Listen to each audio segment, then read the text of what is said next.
అదే RTV app వార్తల్ని క్షణాల్లో చదివే అవకాశం ఉంటుంది. ఒక న్యూస్ పేపర్, ఒక టెలివిజన్ ఛానల్ మీ చేతుల్లో ఎప్పుడూ ఉంటాయి. నిరుద్యోగ యువతకు ఉపాధి కావాలి. ఆ విధంగా తీర్పు వచ్చింది. దక్షిణ భారతదేశం ఏదైతుందో గాడుపు అక్కడికి వెళ్ళి ఇక్కడికి వచ్చే వరకల్లా ఆడ దేనిపోయింది, ఇక్కడ గాడుపు లాగి అంతే తప్పేది. మళ్ళీ దక్షిణ భారతదేశంలో గట్ట ఈ తీర్పు లేకుంటే అసలు ప్రభుత్వమే లేదు. ఈ మహారాష్ట్ర పోయింది, దక్కించిందల్లా ఏపీ, తెలంగాణ, కర్ణాటక, ఒడిస్సా అంతే. కాబట్టి సరే అంటే ఇది నాట్ ఓన్లీ మై కామెంట్. బీజేపీకి మూలమైనటువంటి ఆర్ఎస్ఎస్ కూడా పేర్కొంటుంది. దయచేసి అది గమనించండి. బీజేపీకి మూలమైనటువంటి ఆర్ఎస్ఎస్ కూడా రాష్ట్రీయ స్వయం సేవక్ సంఘ్ ఏదైతుందో భారతీయ జనతా పార్టీ మూలంగా మనం భావిస్తామో వాళ్ళు కూడా ఏదైతుందో మోడీ అరగెన్సీ అహంకార ధోరణి ఏదైతుందో దాని పట్ల వాళ్ళ యొక్క అభిప్రాయం వ్యక్తం చేసింది. ఇప్పుడు వచ్చిన తీర్పు ఏదైతుందో ఇది మోడీకి అనుకూలంగా వచ్చిన తీర్పు కాదు. ఇది మోడీ పాలన పట్ల ఏదైతుందో ఆయనకు నెగటివ్ వచ్చిన తీర్పు ఇది. నేను ఒకటి మీకు గుర్తు చేస్తేనే I think it was in 1999 VP Singh ప్రధానమంత్రి అయినా. ఇప్పుడు దేశంలో సింగిల్ లార్జెస్ట్ పార్టీ కాంగ్రెస్ ఉండేది. రాజీవ్ గాంధీ గారికి ఏదైతున్నదో రాష్ట్రపతికి వెళ్ళి ప్రభుత్వం ఏర్పాటు చేయడానికి పిలుపుచ్చింది. కానీ భారతదేశంలో సంపూర్ణ ఆధిక్యత కల్పింపచేయలేదు ప్రభుత్వాన్ని ఏర్పాటు చేయడానికి. నేను ప్రభుత్వం ఏర్పాటు చేయడం ఏదైతుందో సమంజసం కాదు, ఐ సిట్ ఇన్ అపోజిషన్ చెప్పిన ప్రతిపక్షం. ఇవాళ కూడా భారతీయ జనతా పార్టీకి భారత ప్రజానీకం ఏదైతుందో సంపూర్ణ ఆధిక్యత కల్పించదు.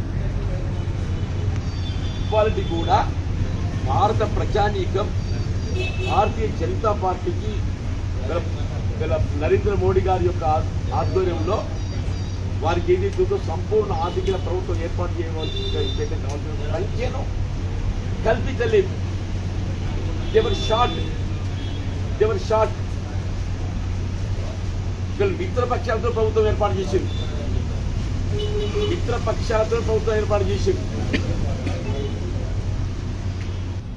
అసలు మీ స్థానం ఎక్కడుంది? బీఆర్ఎస్ స్థానం.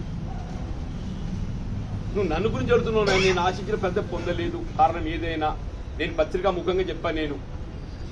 నేను ఆశించిన పెద్ద పొందలేకపోయినా కొంత నిరాశ కలిగించింది. నా నిరాశ కలిగించిన ఎన్నికల్లో మరి ఓటర్ యొక్క ఆలోచన, నిర్ణయం, విధానం ఏదైతుందో అదొక విధమైనటువంటి ఒక మతపరమైనటువంటి ఒక ఆలోచనకు తావీయడంతో ఇతర ఫలితాన్ని చదువులతో వచ్చింది. ఎవరమైన ఫలితాలకు తలూకాల్సిందని చెప్పని కూడా నేను చెప్పాను. నేను అంత మాత్రాన్ని ఏదైతుందో మరి ఎన్నికల్లో గెలిచి ఓడినంత మాత్రాన మీరు ఇట్లా మాట్లాడటం మరి ఆయనకి ఏ విధంగా మరి గొప్పతనం నిడుతనం చూస్తూ నాకే తెలుస్తలేదా? మరి జగిత్యాల వాళ్ళ పార్టీ బీఆర్ఎస్ పార్టీ 3వ స్థానం కాదు, డిపాజిట్ కోల్పోయింది. 3వ స్థానం కాదు, డిపాజిట్ కోల్పోయింది అంటూ నేను. అంతర్గామలో కూడా 3వ స్థానానికి పోయింది.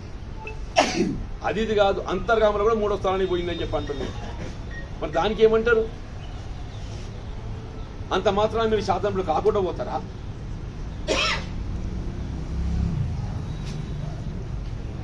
కాబట్టి ప్రజా తీర్పుపై ఏదైతుందో దయచేసి ఇప్పటికైనా కొంత బాధ్యతాయుతంగా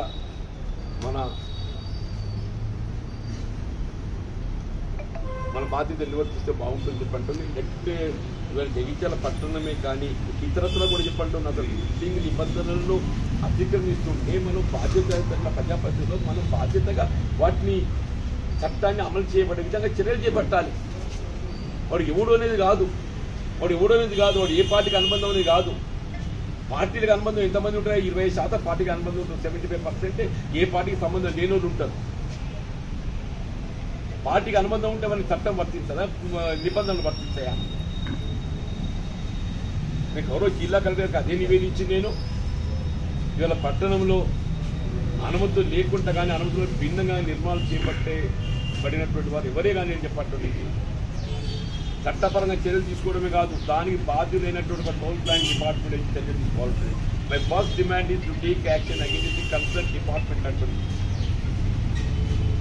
డిపార్ట్మెంట్ నిర్లక్ష్యం, కొల్యూజన్, డిపార్ట్మెంట్ ఏదైతుందో ఈ అక్రమ నిర్మాణాలకు వాళ్ళ చేయి తెలియని ఇవన్నీ నిర్మాణాలు జరిగాయి. మరి ఇన్ని అక్రమ నిర్మాణాలు చేపట్టబడడం జరుగుతుందని చెప్పని ఎప్పుడైతే భావిస్తున్నారో, డిపార్ట్మెంట్ కుమ్ముకు లేకుంటే, డిపార్ట్మెంట్ కొల్యూజన్ లేకుంటే, డిపార్ట్మెంట్ చేయూత లేకుంటే ఇవన్నీ జరిగాయి. Certainly we have to make the department responsible I'm telling. Certainly we have to make the department responsible I'm telling. సంబంధించిన శాఖలు బాధ్యత చేయాలి, నిర్మాణాలు బాధ్యత వారిపై కూడా చర్యలు తీసుకోవాలని చెప్పి డిమాండ్ చేస్తున్నాను. అంతేగాని ఏది ఇస్తున్నదో మా పార్టీ టీఆర్ఎస్ పార్టీ అంటే ఏమైనా చట్టానికి అతీతులు అనుకుంటున్నాయి, ఏమనుకుంటున్నాయి? నిన్న దాకా మీరు అధికారం ఉన్నారు కాబట్టి మీరు అనేది ఆడిందల్లా నడిచింది. 6 మాసాల క్రితం దాకా ఏదైతుందో టీఆర్ఎస్ పార్టీ అధికారం ఉండొచ్చు దాకా. అప్పుడు మీ పార్టీ ఏం చెప్పని మా ఊరు ఏ విధంగా కట్టడాలు కట్టుకున్నా మా జోలికి రావద్దని చెప్పని అనుకున్నారు. ఇవాళ మీ పార్టీ కానీ మా పార్టీ కానీ ఏ పార్టీ అయినా కానీ చట్టాన్ని లోబడే నిర్మాణాలు చేపట్టబడాలి. పారదర్శకత ప్రతీకగా అంటున్నాను. వీళ్ళని పాత్రికేయ సోదరులు అన్ని కూడా అక్కడ అన్ని వెలికి తీస్తున్న మొత్తం వాటర్ పుంగల్లో వస్తున్నాయి. అన్ని కూడా కోర్టు చేస్తున్నాం, మీరు కలెక్టర్ నివేదిస్తున్నాయని మొత్తం పేపర్లు వచ్చేసి అన్ని కూడా కోర్టు చేస్తున్నాయి. నేను అదే అన్నా, నేనేమన్నా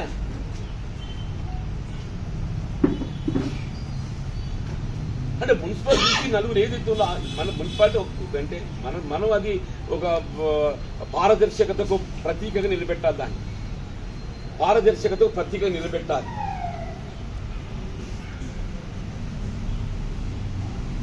దాన్ని సమర్థించే ప్రయత్నం చేయడం, కప్పిపుచ్చే ప్రయత్నం చేయడము, ఒక మావోడి అక్రమ నిర్మాణం చేసిందా, వేరే ఊరు చేయలేదా,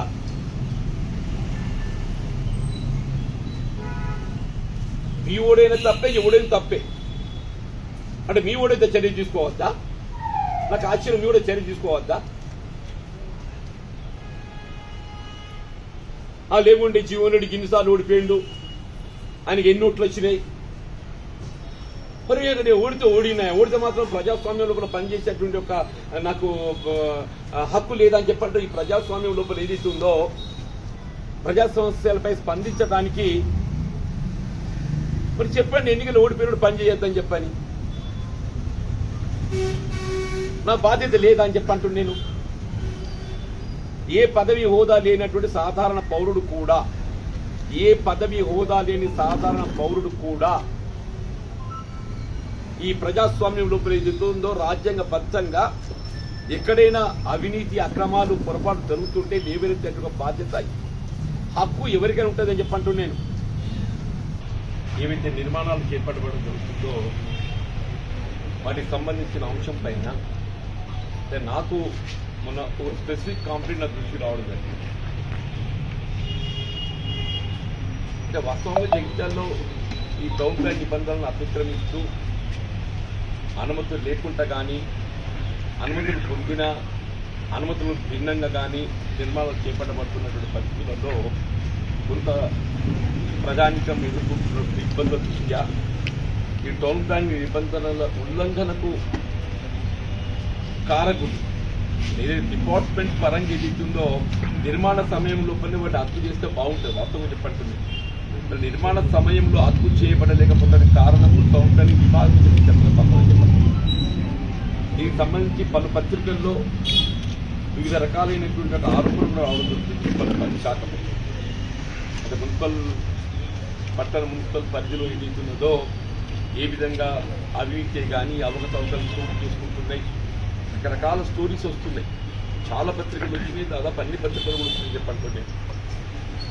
ఎవరిని దృష్టిలో ఉంచుకొని వీరిన్నింటినీ అదుపు చేయాలని చెప్పారంటే ఎక్కడో కాడ వాటికి అడ్డుకట్ట వేయాలనేటువంటి భావన తలపుతోని నా దృష్టికి వచ్చిన కంప్లైంట్ మీకు కూడా పంపించింది. దీన్ని ఎన్క్వైరీ చేస్తూ గౌరవ కలెక్టర్ గారికి నేను స్పెసిఫికల్లీ నేను ఎవరి మీద ఆరోపణ చేయలేదు, స్పెసిఫికల్లీ ప్రత్యేకంగా ఎవరి మీద ఆరోపణ చేయలేదు. కానీ ఏదైతుందో పట్టణంలో జరుగుతున్నటువంటి ఒక ఈ అనుమతులు లేకుండా అనుమతులను ఉల్లంఘిస్తూ నిర్మాణం చేపట్టబడుతున్న పరిస్థితుల్లో సంబంధించిన శాఖపై కానీ అక్రమ నిర్మాణాలపై చర్యలు తీసుకోవాల్సిన ఆవశ్యకతను జిల్లా కలెక్టర్ దృష్టికి కలిగించాలని అది చర్యలు తీసుకోవాలని చెప్పి నివేదించింది. Responsibility issue. ఆశ్చర్యం ఏంటంటే దానిపై నిన్న స్థానిక శాసనసభ్యులు మిస్టర్ సంజయ్ కుమార్ గారు మరి ఆయనే గుమ్మడికాయ దొంగ అంటే భూతాలు తడుకున్నట్టు మరి ఆయన ఎందుకు మరి ఆ విధంగా స్పందించి నా గురించి ఎవరికి అర్థం కాలేదు. నేను ఏదైతుందో ఇప్పుడు read out the content also నేను స్పెసిఫిక్ ఎవరి ఆరోపణ చేయలేదు. స్పెసిఫిక్గా నేను ఇచ్చిన కంప్లైంట్ కానీ నాకు ఇచ్చినటువంటి ఒక ఈ కంప్లైంట్లో కానీ నాకు తెలిసినంత వ్యక్తిగతంగా ఆరోపణ చేయలేదు. బట్ పట్టణంలో జరుగుతున్నటువంటి ఒక ఈ అనుమతులకు భిన్నంగా నిర్మాణాలపై చర్యలు తీసుకోవాలి, వీటికి ఎక్కడో అడ్డుకట్ట వేయాలి, సంబంధించిన శాఖపై కూడా చర్యలు తీసుకోవాలని. It is really surprised whether said construction is within the permission or without permission. If it is within the permission, whether the construction is according to permission. If it is not, who is responsible for it? What town planning department is doing? What town planning department is doing? Good special care for it. And take the town planning యొక్క వైఫల్యము అసమర్థత వేడి చూపినాయి. Town planning విభాగం యొక్క వైఫల్యాన్ని వేడి చూపింది. నా ఉద్దేశం కూడా టౌన్ ప్లానింగ్ విభాగం యొక్క వైఫల్యాన్ని ఎత్తి చూపడమే చెప్పంటుంది. దానికి ఎమ్మెల్యే గారు ఏది ఇస్తుందో ఇప్పుడే అనగా గుమ్మడికాయ దొంగ అంటే భూతాలు అనుకున్నట్టు మా టీఆర్ఎస్ అక్రమ నిర్మాణాలు చేస్తే జీవన్ రెడ్డి గారు ఆరోపణలు చేస్తుండ్రు, ఒక మా టీఆర్ఎస్ అక్రమ నిర్మాణాలు చేస్తున్నారు, వీరెవరు కడతలేరా అంటే టీఆర్ఎస్ వాళ్ళు ఏమైనా ఈ చట్టానికి అతీతులా?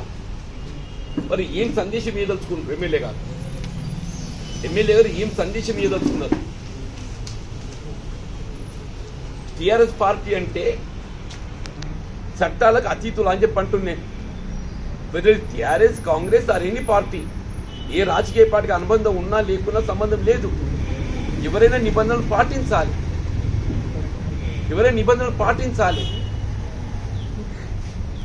ఒక మా వాళ్ళకి నోటీస్ ఇచ్చిండ్రు, ఎవరైనా నోటీస్ ఇచ్చినా ఏం జరుగుతుందో చెప్పి విచారణ. నువ్వు శాసనసభ్యుడి కదా, నేనైతే స్పెసిఫిక్గా పలానానికి ఏమని చెప్పాను అనలేదు. నేను స్పెసిఫిక్గా పలానానికి ఏమని చెప్పాను అనలేదు, పలానాడు అక్రమ నిర్మాణం చేస్తుండని చెప్పాను అనలేదు. మరి వాళ్ళు ఇచ్చిన నోటీసులో అనుమతులకు భిన్నంగా ఏమైనా నిర్మాణం ఉన్నదా, లేకుంటే అనుమతులకు అనుగుణంగా ఉన్నదా? అనుమతులకు అనుగుణంగా ఉన్నట్టు సమస్య ఎందుకే? నిర్మాణం అనుమతులకు అనుగుణంగా ఉంటే సమస్య ఎందుకు అని చెప్పి అంటున్నా.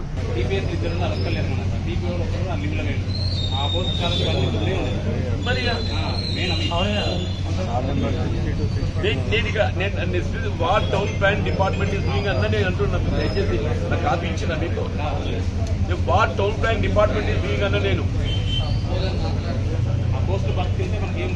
మరిగా నిన్న వ్యవసాయ శాఖ మంత్రి అంటే అసలైన రైతులకే మన రైతు భరోసా తర్వాత కొన్ని రుణమాఫీ అందిస్తున్నారని అంటే వాస్తవంగా కూడా ప్రభుత్వం అమలు చేసి తలపెట్టి సంక్షేమ కార్యక్రమం తప్పి ఏదైనా అర్హత అనేది ప్రామాణికమే. అంటే వాస్తవంగా సాగు చేసిన రైతుకే లబ్ధి ఉండకూడదు, సాగు చేసే రైతుకే లబ్ధి ఉండకూడదు. దానిలో there won't be second opinion to anybody. వాస్తవంగా పెట్టుబడి సమకూర్పు అనేది ఏంటి? సాగుకు పెట్టుబడి సమకూర్పు. మరి అటువంటి సాగు చేయడానికి పెట్టుబడి ఎందుకు చేయాలి? సాగుకు పెట్టుబడి సమకూర్పు అని చెప్పారంటే సాగు చేసినోడికి ఇవ్వాలి. ఇప్పుడు గుట్టలకు, పుట్టలకు, రోడ్లకు, లేఅవుట్లకు అది నిజంగా సర్కార్ సొమ్మంటే ఏడికెళ్ళి వస్తుంది? నిన్న ఆయన ఎవరు కేసీఆర్ గారు ఇచ్చిన వాళ్ళు రేవంత్ రెడ్డి గారు ఇచ్చిన ఎక్కడికి వెళ్తున్నాయి? ఇది ప్రజలు ఏది ఇచ్చిందో పన్నుల రూపైనా ప్రభుత్వాలు చెల్లిస్తున్నటువంటి ఒక వనరులు ఎక్కడికి వస్తున్నాయి? ప్రజలు ఏది ఇచ్చిందో పన్నుల రూపైనా ప్రభుత్వం చెల్లిస్తుంది. నువ్వు చేసి అప్పు కూడా పైసా ప్రజలే మళ్ళీ దాన్ని చెల్లించే భారం ప్రజలకే ఉంటుంది. అటువంటిప్పుడు దానికి అర్హత అనేది ప్రామాణికం ఉండాలి కదా. ఏ ప్రామాణికం లేకుంటే ఏదైతున్నదో నువ్వు వ్యవసాయం సాగుకు సంబంధం లేకుండా గుట్టలు పుట్టలకు లేఅవుట్లకు సాగు యోగ్యంలో లేని భూములకు కూడా మీరు కల్పిస్తాము అని చెప్పారంటే ఇదేనా అసన్నితో వెళ్తాం చూసాం కదా. Definitely there must be some ఏదో ఒక విధమైనటువంటి ఒక కొలత పద్ధతి అనేది ఉండాలంటున్నా. తప్పకుండా ఒక కొలత పద్ధతి ఉండాలని చెప్పంటున్నాయి. ఇవాళ కేంద్ర ప్రభుత్వం ఉన్నది ఉదాహరణకు, వాళ్ళు ఏం చెప్తున్నారు, ఒక రైతుకు 6,000 ఇస్తున్నారు. సంవత్సరానికి ఇస్తలేరు వాళ్ళు. రైతుకి ఏదైతే ఉందో ఆయనకి ఎన్ని ఎకరాలను 6,000 ఇస్తున్నారు. ఇక్కడ మనం ఇంకా అట్లా కాదు. రాష్ట్ర ప్రభుత్వం ఎకరానికి 7,500 రూపాయలు ఇస్తున్నాం మనం. అంటే కేంద్ర ప్రభుత్వం ఇచ్చేది ఒక ఎకరానికి ఇచ్చేటువంటి ఒక పెట్టుబడి కూడా సరిపోదు. కేవలం 6,000 రూపాయలు ఇస్తున్నారు వాళ్ళు. కాంగ్రెస్ పార్టీ అటువల తెలంగాణ రాష్ట్ర ప్రభుత్వం 7,500 అంటే ప్రతి ఎకరా ఒకటేంటి సాగు చేసేవాడికి ఇవ్వాలని చెప్పి తలస్తుంది. మంచిదే కదా అది. సాగు చేసేవాడికి ఇవ్వాలి అనే తలంతన మంచిదే కదా అది.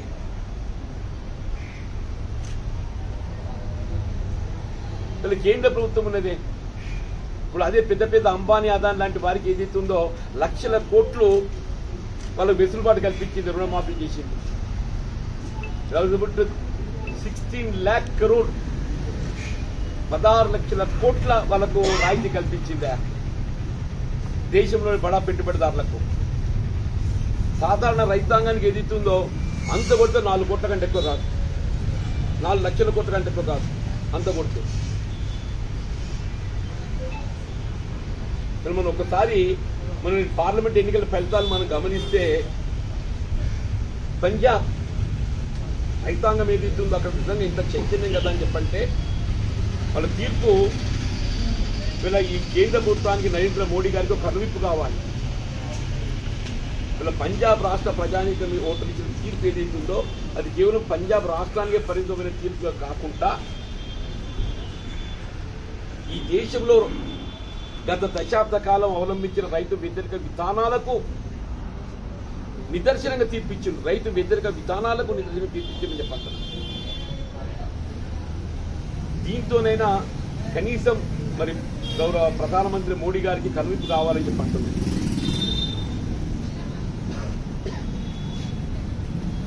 రుణమాఫీ లేదు, ఉచిత విద్యుత్తు లేదు,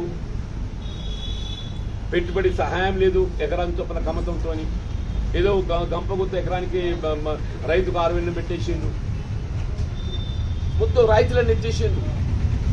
ఇలా పెట్రోల్ డీజిల్ పై ఏదైతుందో రాయితీలు ఎత్తేసిండ్రు. ఫర్టిలైజర్ పై రాయితీలు కుదింపజేసిండ్రు. అది ఇదంతా అల్టిమేట్ ఎవరి మీద భారం పడుతుంది? రైతు మీద పడే ప్రతి పైసా భారం వినియోగదారునికి కన్వర్ట్ అవుతుంది. రైతు పైన పడే ప్రతి పైసా భారం ఏదైతున్నదో అల్టిమేట్ గా అది వినియోగదారునికి కన్వర్ట్ అవుతుంది. వాస్తవంగా రావాలి మరి చూడాలి. ఇప్పుడు ఇలాంటి ఈవెంట్ ఏంటంటే ఉమ్మడి జిల్లా పరిగణన తీసుకుంటుంది. మరి చూడాలి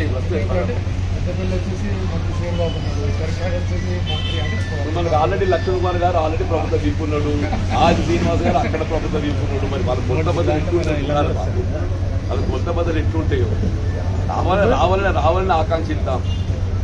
రావాలని ఆకాంక్షిద్దాం.